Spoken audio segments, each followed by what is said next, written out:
ମୁଁ ସୁଜିତ ମୁଁ ସମସ୍ତଙ୍କୁ ସ୍ୱାଗତ କରୁଛି ଆଉ ଏକ ନୂତନ ଭିଡ଼ିଓ ସହ ଆଲୋଚନା ଚକ୍ରରେ। ତ ଭକ୍ତି ତଥା ସୁଫି ଆନ୍ଦୋଳନ ସମ୍ପର୍କରେ ଆମେମାନେ ଆଲୋଚନା କରିବା। ତା ପୂର୍ବରୁ ଆମେମାନେ ଆଲୋଚନା କରିସାରିଥିଲେ ଦିଲ୍ଲୀରେ ସୁଲତାନି ଶାସନ ବ୍ୟବସ୍ଥା ହେଲା, ପରିବ୍ରାଜକ ଦୃଷ୍ଟିରେ ଭାରତୀୟ ସମାଜ ତଥା ମୋଗଲ ଯୁଗର କଳା ସ୍ଥାପତ୍ୟ ଭାସ୍କର୍ଯ୍ୟ ସଂସ୍କୃତି ସମ୍ପର୍କରେ। ତ ବର୍ତ୍ତମାନ ଆମେ ଦେଖିବା ଭକ୍ତି ତଥା ସୁଫି ଆନ୍ଦୋଳନ, ତା'ର ମତବାଦ ଗୁଡ଼ିକ କ'ଣ ଥିଲା ଏବଂ ତା'ର ସମାଜ ଉପରେ କ'ଣ ପ୍ରଭାବ ରହିଥିଲା। ତ ଭାରତରେ ଭକ୍ତି ପରମ୍ପରା ବହୁ ପ୍ରାଚୀନ। ଭକ୍ତ ତଥା ଭଗବାନଙ୍କ ମଧ୍ୟରେ ଥିବା ଯୋଗସୂତ୍ର ବା ଗୋଟେ ସମ୍ପର୍କକୁ ହିଁ ଆମେ ଭକ୍ତି ବୋଲି କହିଥାଉ। ଭକ୍ତ ତା'ର ଆରାଧ୍ୟଙ୍କ ପ୍ରତି ଅନୁରକ୍ତି ପ୍ରକାଶ କରିବା ବା ଗୋଟିଏ ସ୍ନେହପୂର୍ଣ୍ଣ ପରିପ୍ରକାଶ ପାଇଁ ଗଛ ମୂଳରେ ହେଲା, ପାହାଡ଼ ତଳରେ ହେଲା କି ରାସ୍ତା କଡ଼ରେ ହେଲା, ମନ୍ଦିର ଭିତରେ ବାହାରେ, କାଠ ପଥର ସବୁଥିରେ ସେ ସାକାର ଦେବାଦେବୀଙ୍କ ମୂର୍ତ୍ତିକୁ ପୂଜା କରି ତାହାକୁ ଅନୁରକ୍ତି ଭାବ ପ୍ରକାଶ କରୁଥିଲା। ପରମୋଲ୍ଲାସ ସ୍ତରକୁ ପହଞ୍ଚିଯାଇ ଦୈନନ୍ଦିନ ଘଟଣା,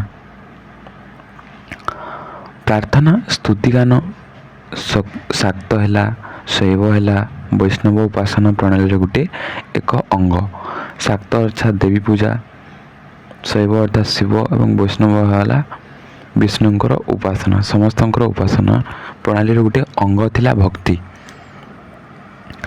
ଦେବାଦେବୀଙ୍କ ପ୍ରତି ଭକ୍ତି ଓ ଅନୁରକ୍ତି ପରିପ୍ରକାଶ ପାଇଁ ଭକ୍ତମାନଙ୍କ ମଧ୍ୟରେ ଦ୍ୱୈତ ପ୍ରକ୍ରିୟା ଦେଖିବାକୁ ମିଳିଥାଏ। ସେ ଦ୍ୱୈତ ପ୍ରକ୍ରିୟା ବା ଦୁଇଟି ପ୍ରକ୍ରିୟା କ'ଣ ଥିଲା ନା, ସେ ଦ୍ୱୈତ ପ୍ରକ୍ରିୟା ହେଲା ପୁରାଣ ଶାସ୍ତ୍ରକୁ ସରଳ ଭାଷାରେ ଲିପିବଦ୍ଧ କରି ସର୍ବସାଧାରଣଙ୍କ ପାଇଁ ସହଜ ଉପଲବ୍ଧ କରାଇବା।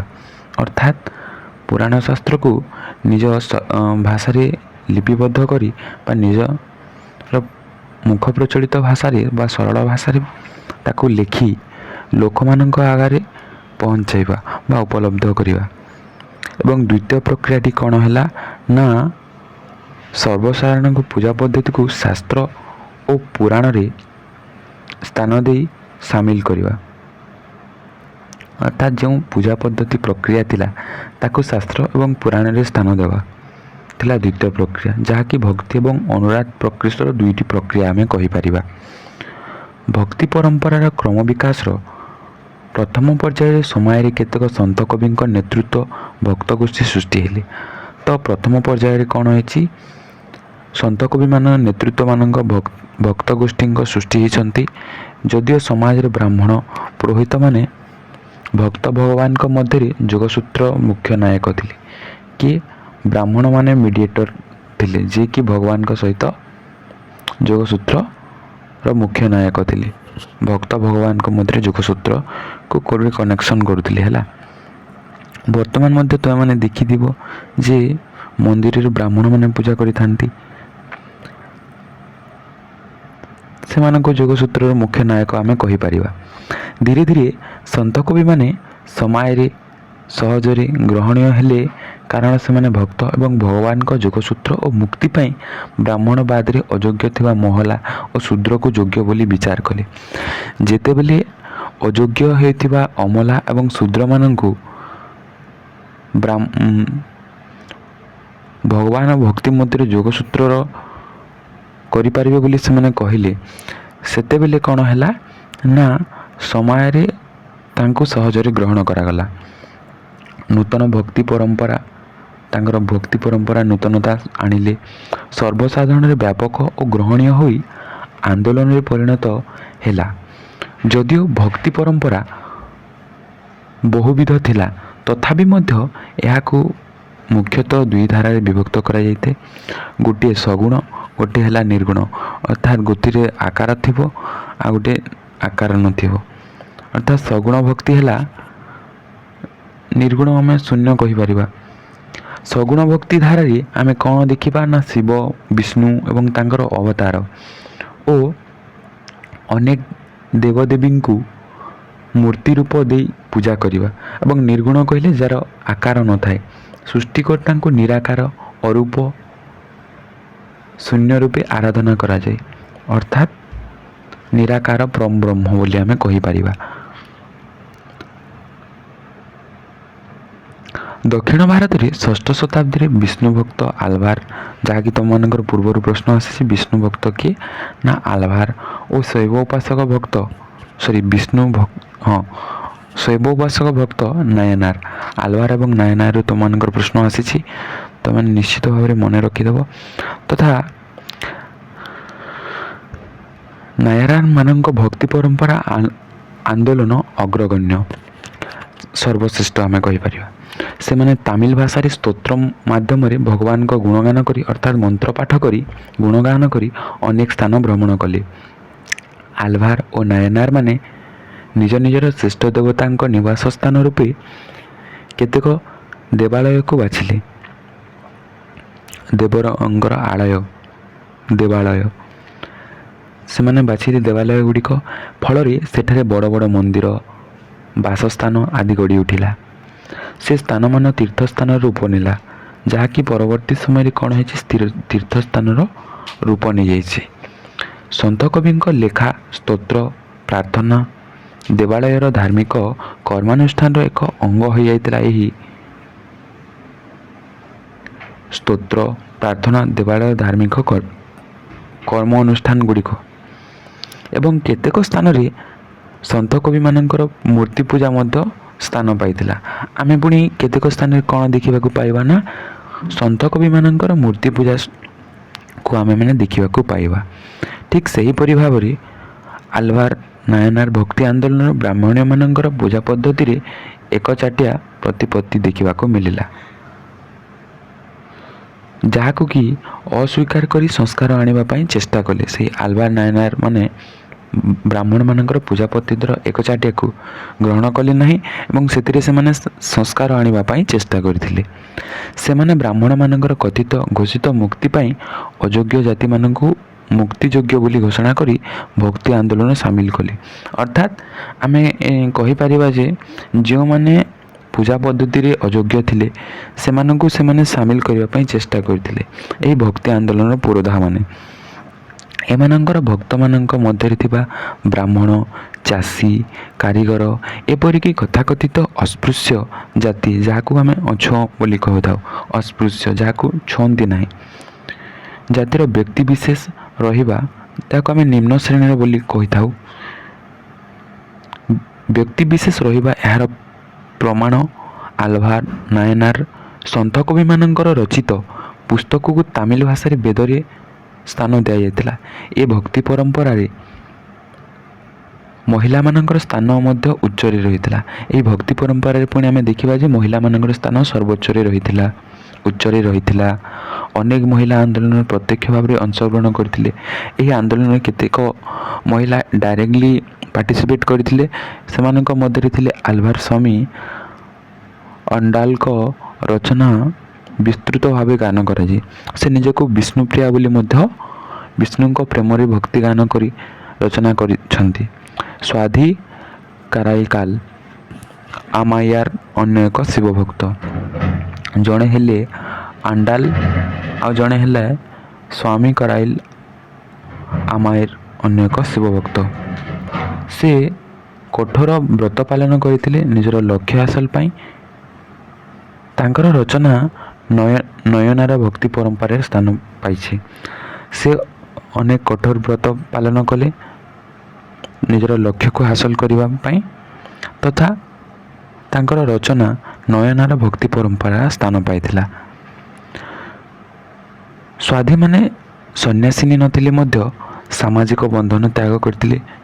ସେମାନେ ଯଦିଓ ସନ୍ନ୍ୟାସୀ ନଥିଲେ ତଥାପି ମଧ୍ୟ ସେମାନେ କ'ଣ କରିଥିଲେ, ସନ୍ନ୍ୟାସିନୀ ନଥିଲେ ତଥାପି ମଧ୍ୟ ସାମାଜିକ ବନ୍ଧନକୁ ସେମାନେ ତ୍ୟାଗ କରିଥିଲେ। ସେମାନଙ୍କ ଲେଖା କାର୍ଯ୍ୟକଳାପ ପୁରୁଷ ପ୍ରଧାନ ଆଦର୍ଶକୁ ଅସ୍ୱୀକାର କରି ପ୍ରତିଦ୍ୱନ୍ଦ୍ୱିତାର ରୂପ ନେଇଥିଲା। ଅର୍ଥାତ୍ ତାଙ୍କର ଲେଖା ଗୁଡ଼ିକ ପୁରୁଷ ପ୍ରଧାନକୁ ସ୍ୱୀକୃତ କରିନଥିଲା। ଅର୍ଥାତ୍ ମେନ୍ ଡୋମିନେଟେଡ୍ ସୋସାଇଟି ଆମେ ଯାହାକୁ କହୁଛେ ବା ଆଇଡ଼ିଓଲୋଜି, ତାକୁ ଅସ୍ୱୀକାର କରିଥିଲା। ନୟନାର ଓ ଆଲଭାର ସନ୍ଥମାନଙ୍କୁ ଚାଷୀ, କାରିଗର, ଜନସମାଜ ସମ୍ମାନ ପ୍ରଦାନ କରୁଥିଲେ। ନବମ ଶତାବ୍ଦୀରୁ ତ୍ରୟୋଦଶ ଶତାବ୍ଦୀ ମଧ୍ୟରେ ଦାକ୍ଷିଣାତ୍ୟର ଚୋଳ ହେଲା ରାଜାମାନେ ମଧ୍ୟ ଭକ୍ତି ପରମ୍ପରାକୁ ପ୍ରୋତ୍ସାହନ ଦେଇ ସନ୍ଥମାନଙ୍କର ଶୈବ ସ୍ତବକକୁ ଗାନ କରାଇଥିଲେ ମନ୍ଦିରମାନଙ୍କରେ। କେତେକ ସନ୍ଥଙ୍କ ମୂର୍ତ୍ତି ମଧ୍ୟ ତିଆରି କରିଥିଲେ। ଆଲଭାରୋ ନାୟନାର କ'ଣ କରିଥିଲେ, ଚାଷୀ କାରିଗରୀ ସମସ୍ତଙ୍କୁ ଜନସମାଜରେ ଚାଷୀ ଓ କାରିଗରମାନଙ୍କୁ ସମାନ ଦେଉଥିଲେ। ତଥା ନବମ ତ୍ରୟୋଦଶ ଶତାବ୍ଦୀରେ ଆମେ କ'ଣ ଦେଖିବାକୁ ପାଇବା ନା ଚୋଳ ରାଜାମାନେ ମଧ୍ୟ ଭକ୍ତି ପରମ୍ପରାକୁ ପ୍ରୋତ୍ସାହନ ଦେଇଥିଲେ ଏବଂ ତାଙ୍କ ସମୟରେ ଶୈବ ସ୍ତବକକୁ ମନ୍ଦିର ଗୁଡ଼ିକରେ ଗାନ କରାଯାଉଥିଲା। କେତେକ ସନ୍ଥଙ୍କ ମଧ୍ୟ ମୂର୍ତ୍ତିକୁ ତିଆରି କରାଯାଇଥିଲା। ଦ୍ୱାଦଶ ଶତାବ୍ଦୀରେ କର୍ଣ୍ଣାଟକର ବାସୱାନ ନାମକ ଜଣେ ବ୍ରାହ୍ମଣ ନେତୃତ୍ୱରେ ବୀରଶୈବ ଲିଙ୍ଗାୟତ ପରମ୍ପରା ସୃଷ୍ଟି ହୋଇଥିଲା। କାହା ସମୟରେ ନା କର୍ଣ୍ଣାଟକର ବାସୱାନ ନାମକ ଜଣେ ବ୍ରାହ୍ମଣ ନେତୃତ୍ୱରେ ବୀରଶୈବ ବା ଲିଙ୍ଗାୟତ ପରମ୍ପରା ସୃଷ୍ଟି ହୋଇଥିଲା। ସେମାନେ ବ୍ରାହ୍ମଣ ଅସ୍ପୃଶ୍ୟ ଭେଦଭାବକୁ ଅସ୍ୱୀକାର କରିଥିଲେ ବା ଅନଟଚେବିଲିଟି ଯାହାକୁ କହୁଛେ, ଛୁଆଁଛୁଆଁକୁ ସେମାନେ ଗ୍ରହଣ କରିନଥିଲେ ବା ଅସ୍ୱୀକାର କରିଥିଲେ। ଫଳସ୍ୱରୂପ ବ୍ରାହ୍ମଣମାନଙ୍କ ଦ୍ୱାରା ସମୟରେ ନିମ୍ନ ସ୍ତରକୁ ଠେଲି ହୋଇଥିବା ଜାତିର ଲୋକ ବୀରଶୈବ ଗୋଷ୍ଠୀରେ ସାମିଲ ହୋଇଥିଲେ, ଯେଉଁ ବାସୱାନ ତିଆରି କରିଥିବା ବୀରଶୈବ ଲିଙ୍ଗାୟତ ପରମ୍ପରା। ଉତ୍ତର ଭାରତରେ ନବମ ଓ ତ୍ରୟୋଦଶ ଶତାବ୍ଦୀ ମଧ୍ୟରେ ରାଜାମାନେ ଶିବ ବିଷ୍ଣୁଙ୍କ ମନ୍ଦିର ତିଆରି ପାଇଁ ପ୍ରୋତ୍ସାହନ ଦେଲେ। ରାଜପୁତ ରାଜାମାନେ ପୁଣି କ'ଣ କରିଥିଲେ, ବ୍ରାହ୍ମଣମାନଙ୍କ ସାହାଯ୍ୟରେ ତାଙ୍କର ହେଲ୍ପ ନେଇ ମନ୍ଦିର ପୂଜା ପଦ୍ଧତିକୁ ସୁଦୃଢ଼ କରିଥିଲେ ବା ଷ୍ଟ୍ରଙ୍ଗ କରିଥିଲେ। ବ୍ରାହ୍ମଣମାନଙ୍କର ଆଧିପତ୍ୟକୁ ଅସ୍ୱୀକାର କରିବା ପାଇଁ ସନ୍ଥ କବିମାନଙ୍କର ଆନ୍ଦୋଳନ ସେତେ ସୁଦୃଢ଼ ନଥିଲା। ତ ବ୍ରାହ୍ମଣମାନଙ୍କର ଯେଉଁ ଆଧିପତ୍ୟ ରହିଥିଲା, ଅଗ୍ରାଧିକାର ରହିଥିଲା, ସମାଜରେ ସର୍ବୋଚ୍ଚରେ ରହିଥିଲା, ତାଙ୍କର ଯେଉଁ ଆଧିପତ୍ୟକୁ ଅସ୍ୱୀକାର କରିବା ପାଇଁ ସନ୍ଥ କବିମାନଙ୍କର ଆନ୍ଦୋଳନ ସେତେ ଷ୍ଟ୍ରଙ୍ଗ ନଥିଲା। ତଥାପି ବ୍ରାହ୍ମଣମାନଙ୍କର ମୂଳ ଆଧାର ବାହାରେ ଚିନ୍ତା କରୁଥିବା ନାଥ, ଯୋଗୀ, ସିଦ୍ଧ ପରମ୍ପରା ନିଜର କାୟା ବିସ୍ତାର ଆରମ୍ଭ କରିସାରିଥିଲେ। ସେମାନେ ପ୍ରାୟ କାରିଗର ପୃଷ୍ଠଭୂମିର ବାହାରିଥିଲେ। ସେମାନେ ଲୋକପ୍ରିୟ ଥିଲେ, କିନ୍ତୁ ରାଜା ଓ ଶାସକ ଗୋଷ୍ଠୀ ସହଯୋଗ ପାଇପାରିଲେ ନାହିଁ। କିନ୍ତୁ ବ୍ରାହ୍ମଣମାନେ ରାଜା ଓ ଶାସକ ଗୋଷ୍ଠୀର ସହଯୋଗ ବହୁ ମାତ୍ରାରେ ପାଇସାରିଥିଲେ। ତ୍ରୟୋଦଶ ଶତାବ୍ଦୀରେ ଉତ୍ତର ଭାଗରେ ନୂତନ ସହରମାନ ଗଠିତ ହେଲା। କାରିଗରୀ ଶିଳ୍ପ ବିଦ୍ୟା ମାଧ୍ୟମରେ ଉତ୍ପାଦନ ବୃଦ୍ଧି ହୋଇ ଦୂରଦୂରାନ୍ତରକୁ ବାଣିଜ୍ୟ ବ୍ୟବସାୟ ମଧ୍ୟ ବୃଦ୍ଧି ହୋଇଥିଲା। କାରିଗର ଓ ଶିଳ୍ପ ଉଦ୍ୟୋଗୀମାନଙ୍କ ସମ୍ବଳ ଓ ଧନ ସମ୍ପତ୍ତି ବଢ଼ିଲା, କିନ୍ତୁ ତତ୍ ସମୟରେ କ'ଣ ହୋଇଥିଲା, ତଦ୍ ଅନୁସାରେ ସମାଜରେ ସାମାଜିକ ସ୍ଥିତି ବଢ଼ିଲା ନାହିଁ। ସେମାନେ ବ୍ରାହ୍ମଣମାନଙ୍କଠୁ ତଳେ ରହିଥିଲେ। ଏହି ଶିଳ୍ପ ଓ କାରିଗରୀମାନେ ପ୍ରଥମେ ବେଦ ଓ ବ୍ରାହ୍ମଣ ପ୍ରାଧାନ୍ୟକୁ ପ୍ରଶ୍ନ କଲେ। ସଂସ୍କୃତ ବଳରେ ଆଞ୍ଚଳିକ ଭାଷା ଲୋକଭାଷାରେ ନିଜ ମତ ରଖିଲେ। ତ ସେମାନେ ପ୍ରଥମେ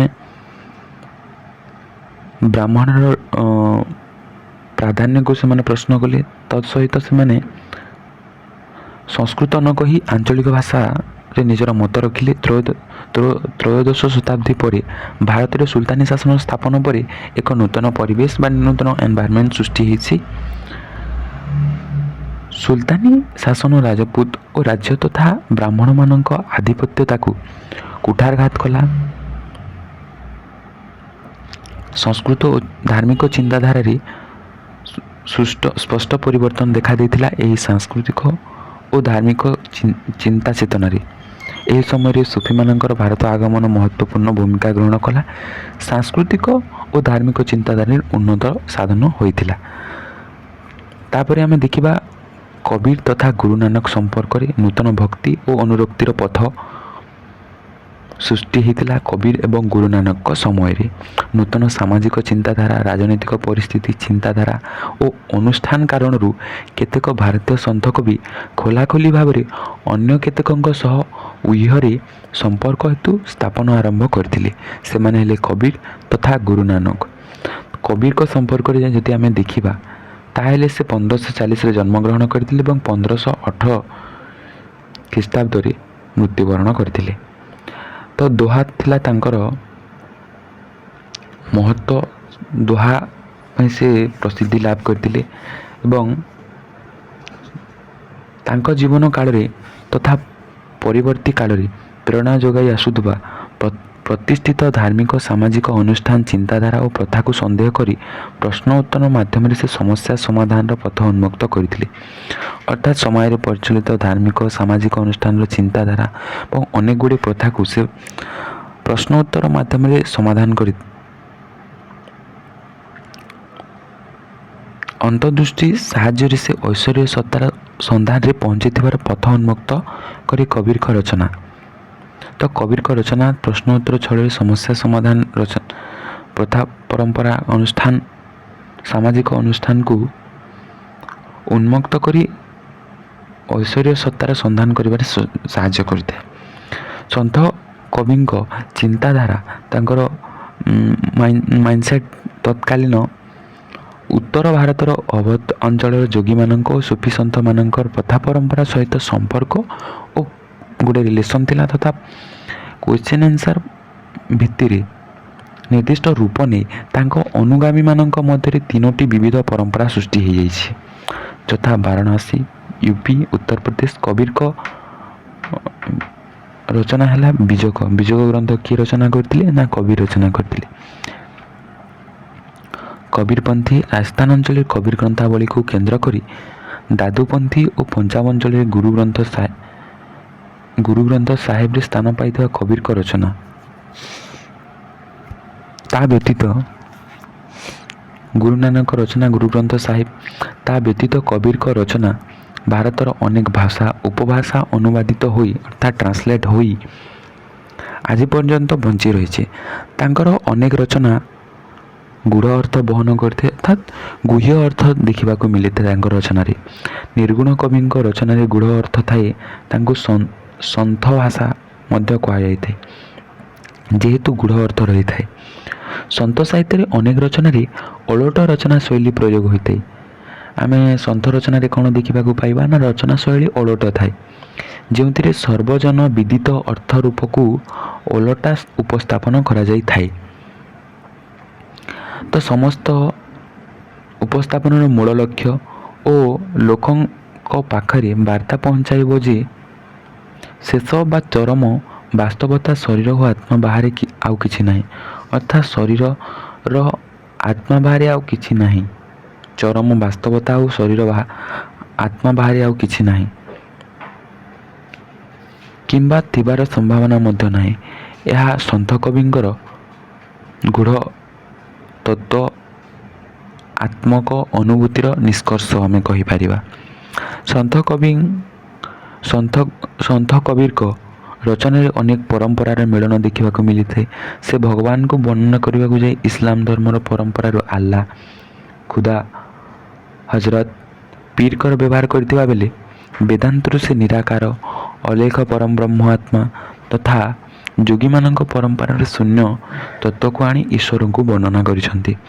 ତାଙ୍କ ରଚନାରେ ପୁଣି ଅନେକ ସ୍ଥାନରେ ବହୁ ଦେବାଦେବୀ ଦେଖିବାକୁ ମିଳିଥାଏ। ମୂର୍ତ୍ତି ପୂଜା ଭର୍ସନା ଦେଖିବାକୁ ମିଳିଲେ ପ୍ରତ୍ୟାଖ୍ୟାନ କରି ଈଶ୍ୱରବାଦ ଓ ମୂର୍ତ୍ତି ପୂଜାକୁ ବିରୋଧ ମତ ମଧ୍ୟ ପ୍ରତିଫଳିତ ହେବାର ଦେଖିବାକୁ ମିଳିଥାଏ। ସୃଷ୍ଟିକର୍ତ୍ତାଙ୍କର ନାମ ସୁମରଣା କରି ସେ ପ୍ରେମ ସହିତ ଆରାଧନା କରିବାକୁ ପ୍ରକୃତ ଉପାସନା ବୋଲି ସେ ମତ ଦେଇଥିଲେ। ତା ପ୍ରେମ ଆରାଧନା ସହିତ ପ୍ରକୃତି ଉପାସନାକୁ ମତ ଦେଇଥିଲେ। ତାପରେ ସନ୍ଥ କବୀରଙ୍କର ମୃତ୍ୟୁର 200 ବର୍ଷ ପରେ ତାଙ୍କର ଜୀବନ ରଚନା ସଂକଳନ ତାଙ୍କର ଅନୁଗାମୀମାନେ ପ୍ରସ୍ତୁତ କରିଥିଲେ। ସେଥିରେ ମତ ପାର୍ଥକ୍ୟ ରହିଛି ଯେ ସେ ନା ଥିଲେ ହିନ୍ଦୁ ନା ଥିଲେ ମୁସଲମାନ। ବୈଷ୍ଣବ ପରମ୍ପରା ମତରେ ସେ ଏକ ହିନ୍ଦୁ ପରିବାରରେ ଜନ୍ମଗ୍ରହଣ କରିଥିଲେ, କିନ୍ତୁ ମୁସଲମାନ ତନ୍ତୀ ପରିବାରରେ ଲାଲନ ଜୀବନ ଅତିବାହିତ କରିଥିଲେ। କେତେକଙ୍କ ମତରେ ସେ ଗୁରୁ ରାମାନନ୍ଦ ଦ୍ୱାରା ଭକ୍ତି ମାର୍ଗ ଗ୍ରହଣ କରିଥିଲେ, କିନ୍ତୁ କବିର ତାଙ୍କର ରଚନାରେ କୌଣସି ମଧ୍ୟ ବିଷୟ ଉଲ୍ଲେଖ ନାହିଁ। ତମାନଙ୍କର ପ୍ରଶ୍ନ ଗୋଟିଏ ଆସିଯାଉଛି ଯେ ଗୁରୁ ରାମନାଥଙ୍କର ଶିଷ୍ୟ ହେଲେ କବିରଙ୍କ ଗୁରୁ ହେଲେ ଗୁରୁ ରାମାନନ୍ଦ। ତାପରେ ଆମେମାନେ ଦେଖିବା ଗୁରୁ ନାନକଙ୍କ ସମ୍ପର୍କରେ। ତ ସମସ୍ତେ ଗୁରୁଦ୍ୱାର ଶୁଣିଥିବ। ତ ଗୁରୁ ନାନକଙ୍କର ଜନ୍ମ ହୋଇଥିଲା 1469 ମସିହାରେ ଏବଂ ତାଙ୍କର ମୃତ୍ୟୁ ହୋଇଥିଲା ବା ତିରୋଧାନ ହୋଇଥିଲା 1538 ମସିହାରେ। ପଞ୍ଜାବ ପ୍ରଦେଶର ରାବି ନଦୀର ନାନକାନା ସାହିବ ନାମକ ଗୋଟିଏ ଗାଁରେ ସେ ଜନ୍ମଗ୍ରହଣ କରିଥିଲେ ଗୁରୁ ନାନକ। ସେ ଅଞ୍ଚଳର ସ୍ଥାନ ଭ୍ରମଣ କରି ପାରସ୍ୟ ଭାଷା ପାଠ ପଢ଼ି ଖାଜାଞ୍ଚି ବା ହିସାବ ରକ୍ଷକ ହୋଇଥିଲେ। ଖାଜାଞ୍ଚୀକୁ କ'ଣ କୁହାଯାଏ ନା ହିସାବ ରକ୍ଷକ ବୋଲି ମଧ୍ୟ କୁହାଯାଇଥାଏ। ସେ ଗୋଟେ ହିସାବ ରକ୍ଷକ ଭାବରେ ନିଯୁକ୍ତି ହୋଇଥିଲେ। ଯଦିଓ ସେ ବିବାହିତ ଥିଲେ, ତାଙ୍କର ଅନେକ ସମୟ ସୁଫି ସନ୍ଥ ଭକ୍ତ ସନ୍ଥଙ୍କ ସହ କଟେଇଥିଲେ। ସେ ନିଜ ନିରାକାର ଉପାସନାରେ ବିଶ୍ୱାସ କରୁଥିଲେ, ଅର୍ଥାତ୍ ସେ ନିରାକାର ପରମ ବ୍ରହ୍ମ ଉପରେ ବିଶ୍ୱାସ କରୁଥିଲେ। ସେ ତାଙ୍କ ମତକୁ ନିର୍ଗୁଣ ଭଗବାନଙ୍କର ପ୍ରଶଂସା ସୂଚକ ପଦାବଳୀ ରୂପେ ରଚନା କରିଥିଲେ। ତାହା ଗାନ କରି ନିଜର ବାର୍ତ୍ତା ସର୍ବସାଧାରଣଙ୍କ ପହଞ୍ଚାଇଥିଲେ, ନିଜର ବାର୍ତ୍ତାକୁ ସର୍ବସାଧାରଣଙ୍କ ନିକଟରେ ପହଞ୍ଚାଇ ପାରିଥିଲେ। ସେ ତାଙ୍କର ରଚନାରେ ଦୃଢ଼ ଭାବରେ ହିନ୍ଦୁ ତଥା ମୁସଲମାନ ଧର୍ମରେ ପ୍ରଚଳିତ ବଳି, ଧାର୍ମିକ ସ୍ଥାନ, ପୂଜା ପଦ୍ଧତି ତଥା ବାହ୍ୟ ଆଡ଼ମ୍ବର, କଠୋର ବ୍ରତ ଉପାସନା ଆଦିକୁ ସେ ଗ୍ରହଣ କରିନଥିଲେ, ପ୍ରତ୍ୟାଖ୍ୟାନ କରିଥିଲେ, ବିରୋଧ କରିଥିଲେ। ତାଙ୍କ ମତରେ ରବ୍ ବା ଈଶ୍ୱର ବା ସୃଷ୍ଟିକର୍ତ୍ତା କୌଣସି ଲିଙ୍ଗ ନାହିଁ କି ରୂପ ନାହିଁ, ସେ ନିରାକାର। ସେ ଏକ ସରଳ ନିରାଡ଼ମ୍ବର ମାର୍ଗ ଦେଖାଇଥିଲେ। କିଏ ନା ଗୁରୁ ନାନକ। ଐଶ୍ୱର୍ଯ୍ୟ ନାମକୁ ସ୍ମରଣ କରି ବାରମ୍ବାର ଉଚ୍ଚାରଣ କଲେ ଈଶ୍ୱର ପ୍ରାପ୍ତି ହୋଇଥାଏ। ଅର୍ଥାତ୍ ଆମେ ଈଶ୍ୱରଙ୍କୁ ସ୍ମରଣ କରିବା, ଯାହାଫଳରେ ଆମେ ଈଶ୍ୱରଙ୍କୁ ପ୍ରାପ୍ତି କରିପାରିବା। ତାଙ୍କର ରଚନା ଈଶ୍ୱରଙ୍କ ପାଇଁ ସ୍ତୋତ୍ରକୁ ଆଞ୍ଚଳିକ ପଞ୍ଜାବୀ ଭାଷା ବା ଶବଦ ବୋଲି କୁହାଯାଇଥାଏ। ନିଜେ ନିଜର ରଚନାକୁ ବିଭିନ୍ନ ରାଗରେ ସୁର ଦେଇ ସୁନ୍ଦର ଭାବରେ ଗାନ କରି ପାରୁଥିଲେ। ତାଙ୍କର ଶିଷ୍ୟ ମର୍ଦାନା ନାନକ ଗାନ ସହିତ ତାଲ ଦେଇ ବାଦ୍ୟଯନ୍ତ୍ର ରବବ ଓ ଶବବ, ଏହି ତୁମମାନଙ୍କର ପ୍ରଶ୍ନ ଗୋଟିଏ ଆସିଯାଉଛି, ଶବଦ କ'ଣ ଆଉ ରବବ କ'ଣ? ତୁମମାନେ ଲେଖିପାରିବ ତାଙ୍କ ରଚିତ ଈଶ୍ୱରଙ୍କ ସ୍ତୋତ୍ରକୁ ଆଞ୍ଚଳିକ ଭାଷାରେ, ତାଙ୍କର ସ୍ତୋତ୍ର ଆଞ୍ଚଳିକ ଭାଷାରେ ଶବଦ ବୋଲି କୁହାଯାଏ ଏବଂ ମର୍ଦାନା ନାନକ ଗାନ ସହିତ ବାଦ୍ୟଯନ୍ତ୍ର ହେଲା ରବବ। ସେ ତାଙ୍କର ଅନୁଚର ଶିଷ୍ୟଙ୍କୁ ଯିଏ ତାଙ୍କ ଫଲୋ କରୁଥିଲେ ଏକ ଗୋଷ୍ଠୀ ତିଆରି କରିଥିଲେ ଏବଂ ସଙ୍ଗତ ଓ ଏକତ୍ରିତ ହୋଇ ପୂଜାର ନୀତି ନିୟମ ତିଆରି କରିଥିଲେ, ରୁଲ୍ ରେଗୁଲେସନ୍ ଆଣିଥିଲେ ଆମେ କହିପାରିବା। ସେ ଏକତ୍ରିତ ଦଳବଦ୍ଧ ଗାନ ଶୈଳୀ ନିର୍ଦ୍ଧାରିତ କଲେ ଏବଂ ସେ ତାଙ୍କର ଜଣେ ଶିଷ୍ୟ ଅଙ୍ଗଦ, ତୁମମାନଙ୍କର ପ୍ରଶ୍ନ ଆସିଛି 2022ରେ ଆସିଛି, ତାଙ୍କର ଶିଷ୍ୟ କିଏ ଥିଲେ ନା ଗୁରୁ ଅଙ୍ଗଦ, ନିଜର ଉତ୍ତରାଧିକାରୀ ଗୁରୁ ରୂପରେ ବାଛିଲେ। 1549 ଖ୍ରୀଷ୍ଟାବ୍ଦରେ ଗୁରୁ ନାନକଙ୍କର ମୃତ୍ୟୁ ହୋଇଯାଇଛି ଏବଂ 200 ବର୍ଷ ଧରି ଏହି ଗୁରୁ ପରମ୍ପରା ଚାଲି ରହିଥିଲା। ଗୁରୁ ନାନକ ଏକ ନୂତନ ଧର୍ମ ସ୍ଥାପନ ପାଇଁ ଇଚ୍ଛା କରୁନଥିଲେ, କିନ୍ତୁ ତାଙ୍କର ମୃତ୍ୟୁ ପରେ ତାଙ୍କର ଶିଷ୍ୟମାନେ ନିଜକୁ ସଂଗଠିତ କରି ଧାର୍ମିକ ପରମ୍ପରାକୁ ସୁଦୃଢ଼ କରି ହିନ୍ଦୁ ମୁସଲମାନ ଠାରୁ ଅଲଗା ପରିଚୟ ସୃଷ୍ଟି କଲେ ଏବଂ ସେମାନଙ୍କ ପଞ୍ଚମ ଗୁରୁ ଗୁରୁ ଅର୍ଜୁନ ଦାସ, ତୁମମାନଙ୍କର ପ୍ରଶ୍ନରେ ପଞ୍ଚମ ଗୁରୁ କିଏ ନା ଗୁରୁ ଅର୍ଜୁନ। ଗୁରୁ ନାନକ ଓ 4 ଉତ୍ତରାଧିକାରୀ ଗୁରୁଙ୍କ ରଚନାବଳୀ ସୁଫି ଗ୍ରନ୍ଥ ବାବା ଫରିଦ ଗ୍ରନ୍ଥ, ରବିଦାସ, ସନ୍ଥ କବୀର ରଚନାକୁ ସଂକଳନ କରି ଆଦି ଗ୍ରନ୍ଥ ସାହେବ ସୃଷ୍ଟି କରିଥିଲେ। ଆଦି ଗ୍ରନ୍ଥ ସାହେବରେ ସଂକଳିତ ବିବିଧ ଭାଷାରେ ସମସ୍ତ ସ୍ତୋତ୍ରକୁ ଗୁରୁବାଣୀ ବୋଲି କୁହାଯାଇଥିଲା। ସମସ୍ତ ସ୍ତୋତ୍ରକୁ କ'ଣ କୁହାଯାଇଥିଲା ନା ଗୁରୁବାଣୀ ବୋଲି କୁହାଯାଉଥିଲା। ଦଶମ ଗୁରୁ ସମ୍ପର୍କରେ ତୁମର ଆସେ ନା ଗୁରୁ ଗୋବିନ୍ଦ ସିଂ। ଗୁରୁ ଗୋବିନ୍ଦ ସିଂ ହେଲେ ଦଶମ ଗୁରୁ, ନବମ ଗୁରୁ ହେଲେ ଗୁରୁ ତେଜ ବାହାଦୁର, ନବମ ଗୁରୁ ତେଜ ବାହାଦୁର, ଦଶମ ଗୁରୁ ଗୁରୁ ଗୋବିନ୍ଦ ସିଂ ଏବଂ ଗ୍ରନ୍ଥ ହେଲା ଗୁରୁ ଗ୍ରନ୍ଥ ସାହେବ। ସେ ପ୍ରଥମ ଥର ପାଇଁ ଖାଲସା ପନ୍ଥ ବା ପବିତ୍ର ସୈନ୍ୟ ଦଳ ସ୍ଥାପନ କରିଥିଲେ। କିଏ? ତାଙ୍କ ନେତୃତ୍ୱରେ ଏକ ସାମାଜିକ, ଧାର୍ମିକ, ସାମରିକ ଗୋଷ୍ଠୀ ସୁଦୃଢ଼ ହୋଇଥିଲା ଏବଂ ସେମାନଙ୍କର 5 ପ୍ରତୀକ ରୂପେ ବାଲ, ଦାଢ଼ି, ନିଶ ନ କାଟିବା, ଗୋଟିଏ ଛୁରିକା, ଗୋଟିଏ ପାନିକା, ଏକ ଲୌହ କଡ଼ା, ଏକ ଯୋଡ଼ା ଆଣ୍ଠୁ ପର୍ଯ୍ୟନ୍ତ ପୋଷାକ ପ୍ରଚଳନ ହେଲା। ତୁମମାନଙ୍କର ଏଥର ଗୋଟେ ପ୍ରଶ୍ନ ଆସିଛି ସର୍ଟ ଟାଇପ୍ କ୍ୱେଶ୍ଚିନ୍ ଯେ ସେମାନଙ୍କର 5 ପ୍ରତୀକ ହେଲା ବାଲ, ଦାଢ଼ି, ନିଶ ନ କାଟିବା, ଗୋଟିଏ ଛୁରିକା, ଗୋଟିଏ ପାନିକା, ଏକ ଲୌହ କଡ଼ା, ଏକ ଯୋଡ଼ା ଆଣ୍ଠୁ ପର୍ଯ୍ୟନ୍ତ ପୋଷାକ। ପରବର୍ତ୍ତୀ ସମୟରେ ଆମେମାନେ ଦେଖିବା ସୁଫି ପରମ୍ପରା ସମ୍ପର୍କରେ।